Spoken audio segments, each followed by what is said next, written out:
Hello, Sai Ram, and welcome to this episode where we're going to be going deep to understand, to connect with the inner meaning of Premayi Sai Ma, Gnanamayi Sai Ma.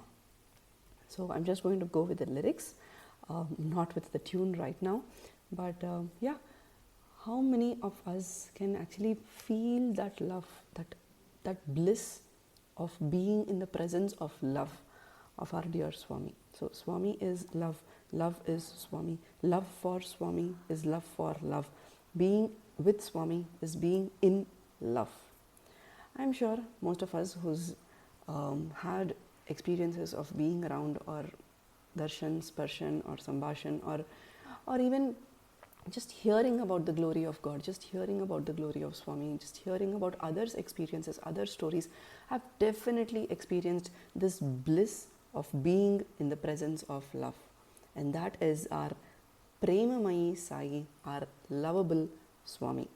Filled with love, always loving, spreading out love and immersing you in the bliss of love. And how does that happen? Through Gnanamayi Sai Ma. Yeah, please excuse me for the tune, but yes, Gnanamayi Sai Ma. The wisdom to discern, the wisdom for you to be able to see this love, to be able to see every situation in your life through the lens of love is graced upon by Swami, by Sai or by God. Yeah, whoever that God is.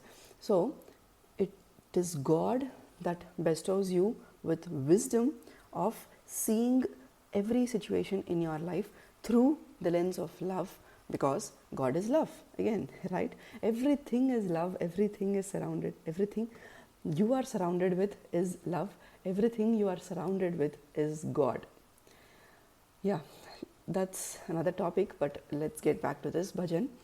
Gnanamayi Sai Ma. So through this bestowing, through this gracing upon us the wisdom of Sai principle, the wisdom of universal consciousness, the wisdom of love being present everywhere around you, how can you deal with difficult situation? How can you deal with conflicting situations or conflicts with people around you?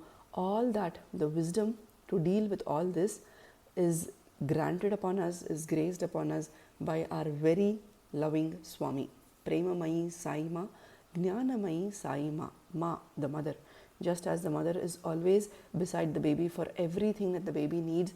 Just imagine an infant baby, and every moment the mother is ready to provide whatever the baby is kind of asking for.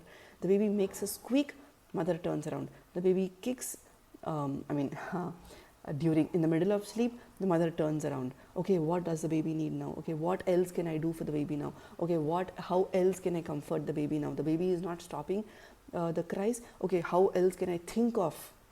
What else could be the solution? You see, every moment that the baby is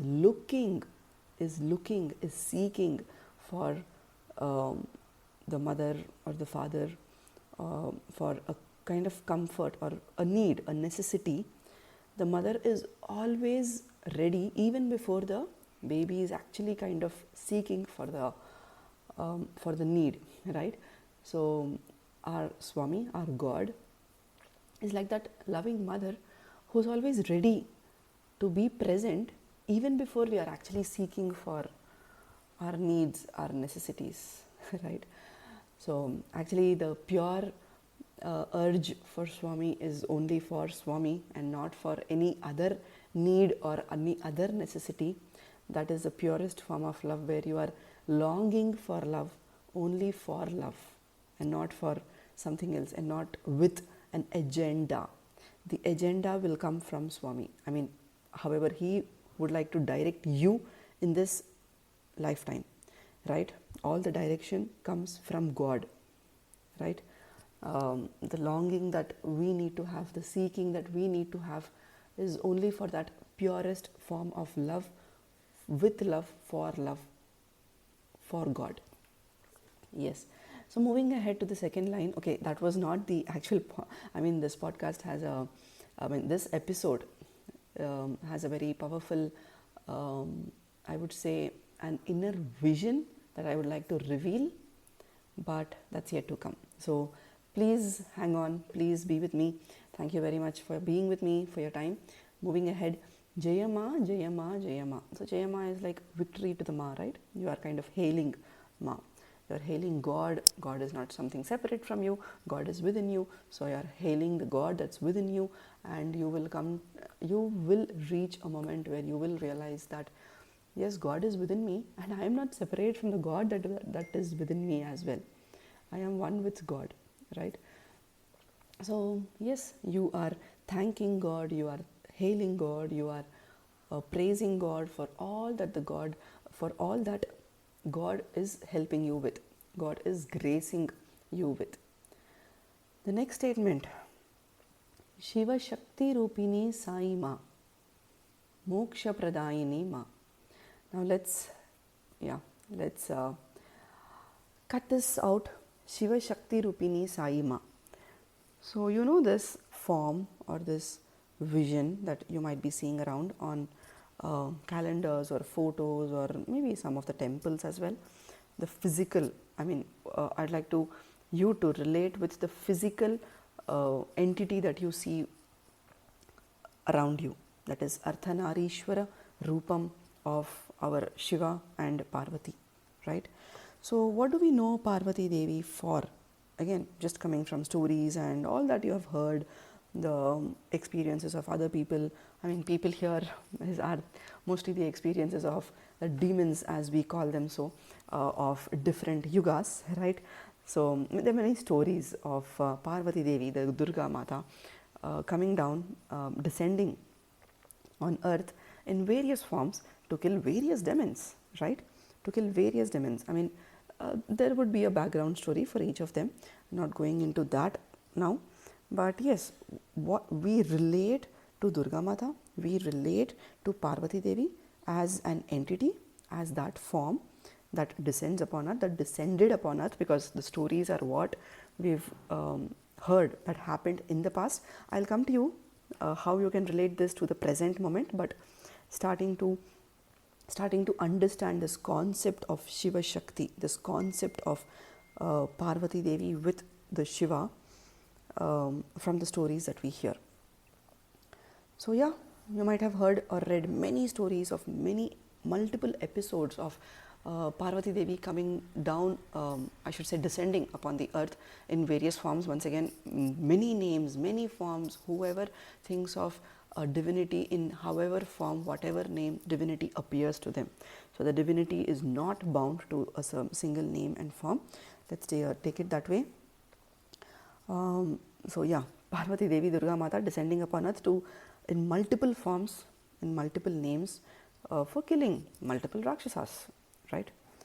And in each of these stories, or in some of the stories that we have read, I'm sure there are hundreds of other stories which I might not know or you might not know, but this is about understanding what we hear and relating that to our practical life at this moment.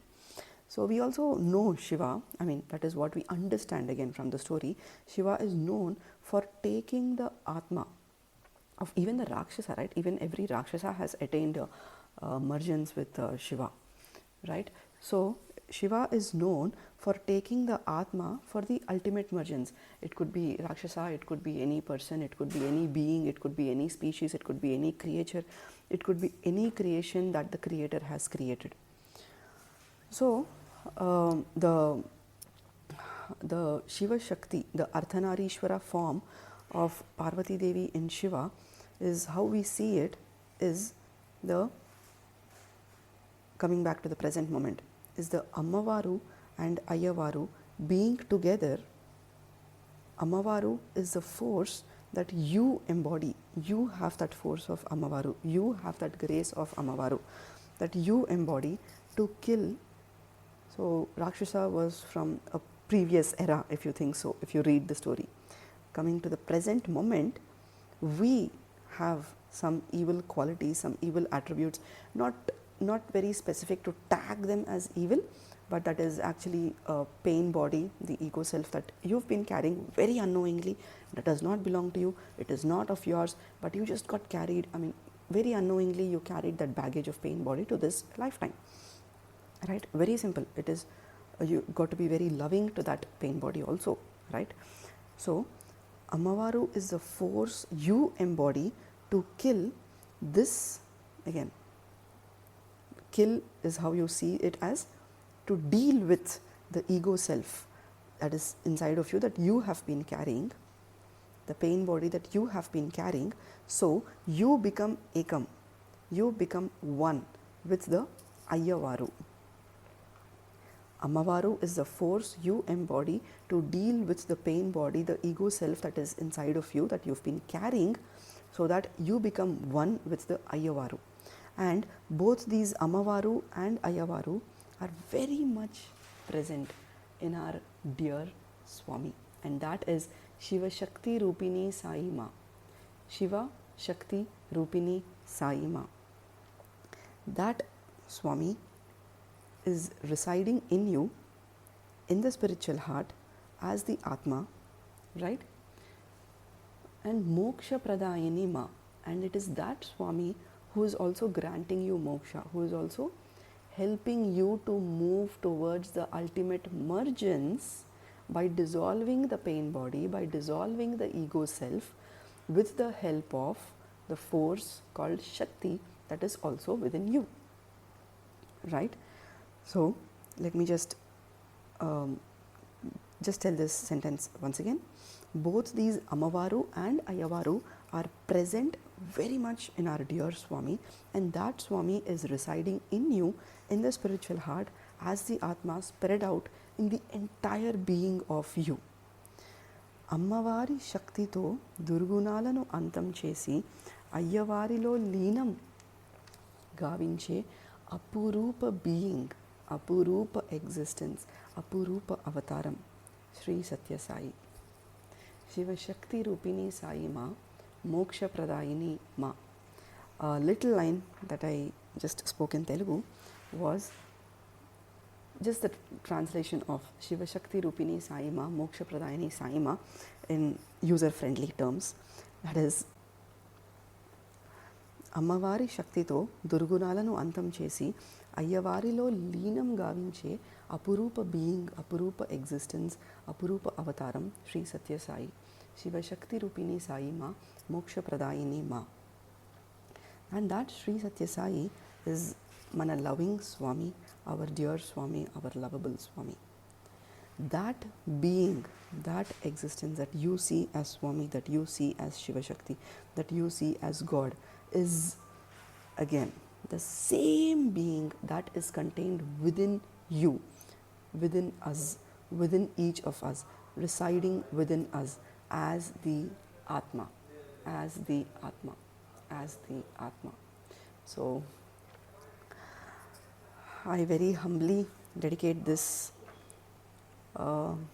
at the feet of dear Swami, bringing up all this comprehension of this bhajan in the form of inner voice and inner vision of Swami being the Amavaru and Ayyavaru of Parvati Devi and Shiva put together, and helping us with dissolving our ego self, our pain body, to eventually merge into the Ayyavaru, to merge into the Sai principle, to merge into the Shiva principle. And let us also note that this is not something that happens towards the end of the life, after a long journey. No, it is happening every moment. Every moment you got to deal with this ego self. Every moment you got to take help of this God self that is within you. Every moment you are dissolving the ego self. Again, it's not you, it's not you, it's not you who's dissolving the ego self. It is the Shakti Rupam, it is the Atman that is within you. I mean, again, all credit goes to God. It's only purely because of divine will that the ego self is dissolved, but you being present, you being aware that you are in Swami's presence, right? So with that, every moment the ego self, the pain body, is dissolved, just like Parvati Devi descended upon the earth to kill that Rakshasa. That is happening every moment within you. And the mergence, you being associated with the God self, with Shiva principle, with Sai principle, is also happening every moment. This is not something that will happen towards the end of the life, after a long journey in this life. No, every moment this is happening. As much as we become friendly with this concept of Shiva Shakti residing within us to do this. I mean, and you are going through all this process, all this procedure of dissolving, of understanding your ego self, understanding your pain body, being loving towards it, so that it's also dissolved. As much as you are friendly with all this concept and all this procedure, life becomes much easier, handling situations becomes easier, handling conflicts becomes easier, and not to forget, the director is Swami, the director is God. All this is happening only because of God's grace, only because of Swami's grace. It's not the, I mean, we are just the channel, that's all. Thank you very much for being here, for being with me, for listening to this episode. Hope this brings in fresh perspectives, new perspectives in your life every moment, this day and beyond. Thank you. Sai Ram.